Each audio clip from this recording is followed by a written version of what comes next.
Magandang gabi sa inyong lahat mga kaibigan. Ito naman po tayo. Lalakad na naman tayo ito sa Cornish, sa may bridge. Pagka tayo doon sa taas. Ayun ako. Ito kakatapos lang ng duty ko. Pero bago ako lumabas, nag-hotpot muna ako para ma-press combat katawan ko. Kasi lalakad tayo ng ilang minuto papunta rin sa Metro Manila, sa may supermarket, para hindi ako ganong pagpawisan, diba? So pupuntahan tayo doon. Kakatagpuin natin si Emil, isang Pilipino na nagtitinda ng ulam. Message ako kanina sa kanya, tinanong ko siya kung ano yung ulam niya na niluto. Sabi niya pork apretada. So para-serve ako ng dalawang order. Tinanong ko magkano isang order, sabi niya 10 raw. So ang ginawa ko, umorder ako ng dalawang order. Ayun, sabi niya okay, kaya tayo doon sa Metro Manila ng mga 9:15. So ngayon, ako tayo papunta ron sa Metro Manila. Init pa. Pawis na naman kagad. Sana naman.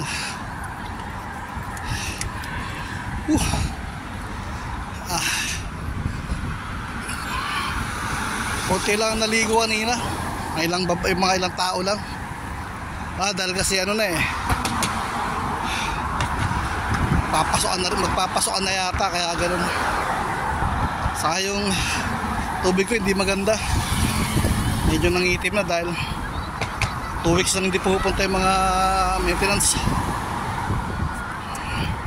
Sinabihan ko yung supervisor kanina, yung supervisor, pero sabi papalit na ng maintenance sa swimming pool dahil sabi papalit. Kaya sabi sa akin, pag dumating yun Red, pantayan mo kung maganda ba linis na swimming pool o hindi. So yun, antayin natin kung kailan darating yun.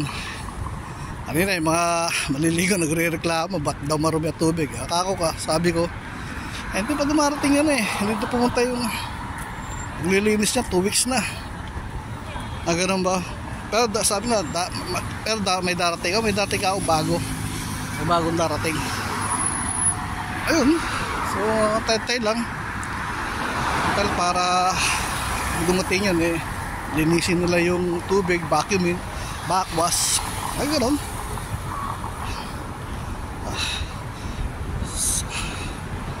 Dati doon sa Dubai may binilan din ako na ulam. Kaya naman si Kabayan dati, yung binila ko dati magluto ng ulam. Napakatipid sa Ricardo, saka ang lansa.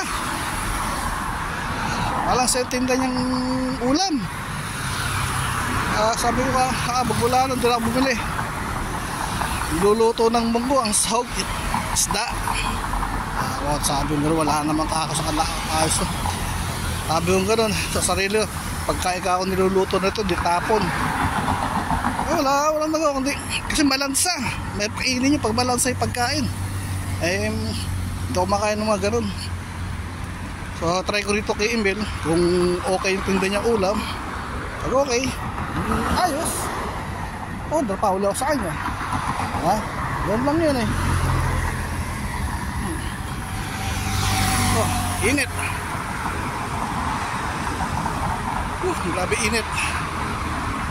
Buti na lang gabi na, sa gabi mainam-inam pa sa araw. Sa araw matindi ang init. Matindi ang init sa araw, matindi ang kalaban sa araw.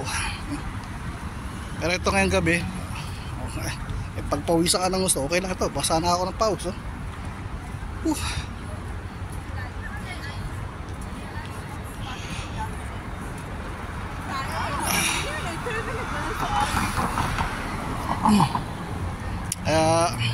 Kakatagpuin natin si Emil. Mamaya bibikuhin natin yung ulam na in-order ko sa kanya. So paano? May na lang ulit. See you again Bye! Babus!